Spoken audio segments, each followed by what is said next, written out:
आदमी था, बस डील का डाकी टाइप का आदमी था। कहते हैं उनका 7.5 फीट हाइट है, क्योंकि 1.5 कुंटल वजन का आदमी था। 5-7 आदमी तो मिल जाए तो भींच भींच के मार दे, ऐसा हुआ करता था रणमल। पर जी हर आदमी कोई ना कोई कमजोरी। और कहते हैं जब मेवाड़ में रणमल रहता था तब रणमल की वहां पे गर्लफ्रेंड थी, भारमली।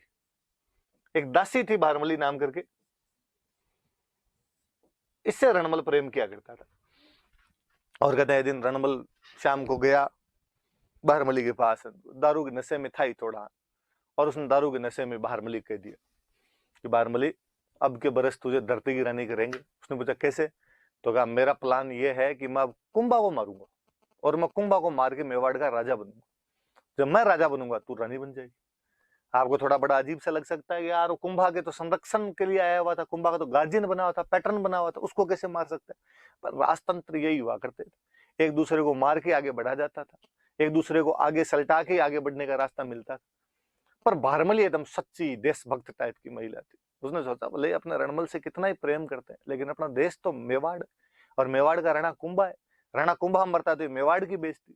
और कहते हैं कि उसने दूसरे दिन जाके ये बातें सारी हंसाबाई को बता दी, और हंसाबाई को जाके कहा कि आपका भाई ऐसा ऐसा करने वाला है, आप देख लो। हंसाबाई ने एक बार तो कहा ऐसे कैसे मेरे भाई पे तू इल्जाम लगा रही है, ये सब ब्लेम है, झूठे हैं। उसने कहा मैंने खुद सुना है, मेरे को उसने खुद ने कहा मैं झूठ क्यों बोलूं, और यदि बात झूठी हो ना तो आप मुझे फांसी लटका देना। जानती हंसाबाई भी थी कि रणमल आदमी तो टेढ़ा है, ऐसा कुछ कर भी सकता है। पर अब दिक्कत दूसरी, अब यदि हंसाबाई रणमल को ये कहे कि रणमल तो कुंभा को मत मारना, तो परसों मारता कल मारे। वो गांव वाली सी कहानी है कि गांव में कोई पागल आदमी था, डेली बदमाशियां करता था, कभी कोई बच्चों को पीट देता, किसी बच्चे को कुएं में लटका देता, किसी के पीछे धूल फेंक देता। एक दिन कोई गांव वालों ने बुला कहा कि यार बाकी सब तो सही है, तू कभी गांव के आग मत लगा देना। उसने कहा कि ये तो पहले मुझे दिमाग में नहीं था, ये आपने ठीक याद दिलाया। तो मारवाड़ी के अंदर अपने तो कहावत ही कि काला काला गांव मत बाल जे, क्या मैं भलो चेता हूँ। इस बार आपने ठीक याद दिलाया, इस बार मैं ये तो कर ही दूंगा। तब रणमल को कह दे कि मत मारना, तब तो पक्का ही मारे। अब बेचारे हंसाबाई क्या करे? तो हंसाबाई को याद आया चुंडा, जो चुंडा कभी हंसाबाई के डाउट करने की वजह से मालवा चला गया था, जो चुंडा मोकल का संरक्षक बना था, जो चुंडा मेवाड़ का भीष्म है, जो मालवा के अंदर वहां नौकरी कर रहा है, वो याद आया। और हंसाबाई ने चुंडा के पास मैसेज किया कि चुंडा जी अब ऐसी भी क्या नाराजगी है, इतने दिन हो गए आपको गए हुए, जहाँ बर्तन साथ रहते हैं वहां आपस में खटकते ही हैं, लड़ाइयां किसके घर में नहीं होती। मैं तो उल्टी आपकी सौतेली माँ हूं, लोग तो वैसे इल्जाम लगाते हैं कि सौतेली माँ इसलिए घर से भगा दिया, अब आपको आ जाना चाहिए, जो बातें हुई कहा सुनी हुई उन सबको छोड़ दिया जाना चाहिए। चुंडा बेचारा खुद भी तंग आया हुआ था, मालवा में नौकरी करता करता वहां पे। चुंडा ने हाथों हाथ वापस मैसेज किया कि आना कब है आप, तो ये बताओ। तुम तो सवेरी वाली गाड़ी से ही आ जाओ। अगले दिन भाई चुंडा वापस आ गया यहाँ पे। चुंडा वापस आया, चुंडा ने आगे पूछा भाई क्या बात हुई। चुंडा को पूरी बात तोल के बताएगी कि साहब ऐसे ऐसे आप गए, आपके जाने के बाद हमने रणमल को बुलाया, रणमल थोड़े दिन यहाँ रहा, उसके बाद वापस चला गया, लेकिन चाचा मेरा और मैं पापा ने मोकल को मार दिया। हमने उसके बाद रणमल को वापस बुलाया, रणमल ने हालांकि चाचा और मेरा को तो मार दिया, लेकिन रणमल यहीं जम गया। राघव देव जी ने जब विरोध किया तो इसने राघव देव जी को भी मार दिया। और अब ऐसी खबरें हमने इसे सुना है, पक्के प्रूफ के साथ हमने सुना है कि ये कुंभा को मार के मेवाड़ का राणा बनना चाहता है, मेवाड़ का शासन अपने पास में लेना चाहता है। सुंडन का ऐसे कैसे, हमारे बाप दादों की बपोती है, ये हमारा राज्य, ऐसे कौन कैसे कब्जा कर सकता है? तो क्या किया जाए? तो रणमल कुंभा को मारे, इससे पहले रणमल को ही मार दिया जाए। अब रणमल को मारे कौन?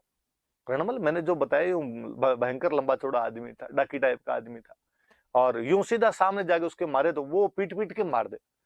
तो कहा क्या किया जाए, कोई युक्ति बिढ़ाई जाए। एक बार वापस बारमली को कहा गया कि बारमली तेरे को एक और काम करना पड़ेगा। बारमली ने कहा बताओ। का आज जब रणमल शाम को आए तो तुम उसको दारू पिला के टल्ली कर देना, और जब नशे के अंदर होगा तो हम उसको मार लेंगे। बारमली ने कहा कि देखो वैसे तो मैं रणमल जी से टूट के मोहब्बत करती हूँ, पर आप कह रहे हो तो देश के लिए इतना कर ही दूंगी। और कहते हैं उस दिन रणमल जब शाम को गया, रणमल गया तो उसने बारमली कहा खाना वाना लगा दे। बारमली ने कहा डेली डेली क्या बाहर से पी के आते हो, कभी तो मेरे साथ भी तो पैक लगाने चाहिए। रणमल ने कहा तो इतनी रोमांटिक पहले लगी नहीं थी कभी, ला तू तो लाज पैक तो लेके आ तू अपने। बारमली से 2 एक पैक लिए, फिर रणमल ने कहा अब तो खाना लगा दे। बारमल ने कहा कि नहीं नहीं, एक एक मेरे नाम का पैक और लेना पड़ेगा। ऐसे कहते उसने धीरे धीरे करके पूरी बोतल खाली करवा दी, पर उस डाकी के तो कोई बोतल में असर पड़े नहीं, दूसरी बोतल खोल ली। बारमली पैक बनाए, रणमल पिए। फाइनली रणमल पीता पीता नशा तो अपना असर दिखाए जी, शराब तो असर दिखाए। और रणमल वहीं चारपाई पे अचेत होकर गिर गया एकदम। और जैसे अचेत होकर गिरा, बारमली ने आसपास जो खड़े थे उनको बुलाया, सिसोदिया जो खड़े थे उनको बुलाया, भाई आ जाओ। और ये यहाँ पे रणमल अचेत हो गया, पर अब पास में तो भी डर लगे, और लगे कि ये दारू पिया हुआ खड़ा हो गया तो भी मार देगा। तो कहते हैं रणमल को चारपाई पे बांध दिया गया था।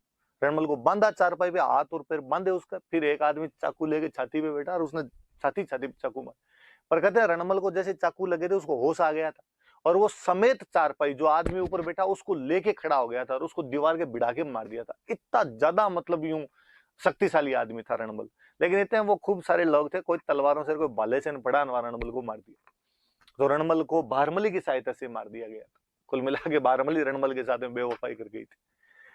रणमल का बेटा था जोधा। जोधा जो आगे हम पढ़ेंगे, जिन्होंने जोधपुर की स्थापना की थी, वो वही मेवाड़ के अंदर था। और वो क्यों, उसके बाकी भाई, उसके अंकल सारे वहीं रहते। मैंने आपको बताया था कि रणमल ने अपने भाइयों को, अपने बेटों को, भतीजों को, सबको वहीं बुला लिया था।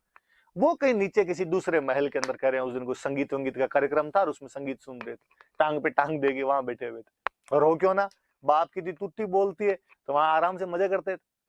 पर कहते हैं कि जो वहां पे संगीतकार था, जो गीत वगैरह गा रहा था, उसको इस बात का पता चला कि साहब ऐसे ऐसे रणमल जी को वहां पर मार दिया है। और सिसोदिया को उस दिन प्लानिंग कि आज मारवाड़ वाले राठौड़ों में से कोई जिंदा नहीं बचना चाहिए, जितने हैं सबके सबको मारना है। तो उनका आप जोधा को उनकी तरफ चलते हैं, उनको और मारते हैं। उस संगीतकार को बेचारे को पता चला और उसने टिपिकल मारवाड़ी लैंग्वेज में उसने बोला कि जोधा भाग सके तो भाग, थारो रणमल मरियो जाए। कि जोधा भाग सकता है तो भाग जा, तुम्हारा रणमल तो मर गया है। और जोधा ने, उसके भाइयों ने, काका ने, भतीजों ने जैसे ये बात सुनी, हाथों हाथ चप्पलें हाथ में ली उन्होंने और वहां से भागे, जो पीछे मुड़ के नहीं देखा।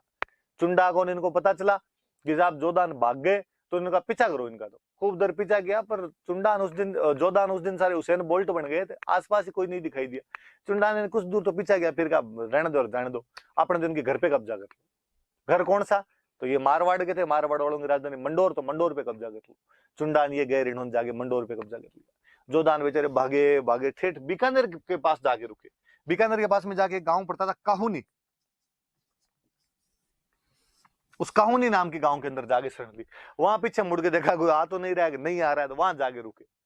अब स्थिति समझ में आएगी, इतने दिन अपने मेवाड़ में नेतागिरी कर रहे थे, पापा की वजह से पापा को वहां पे मार दिया, तो मेवाड़ की नेतागिरी खत्म।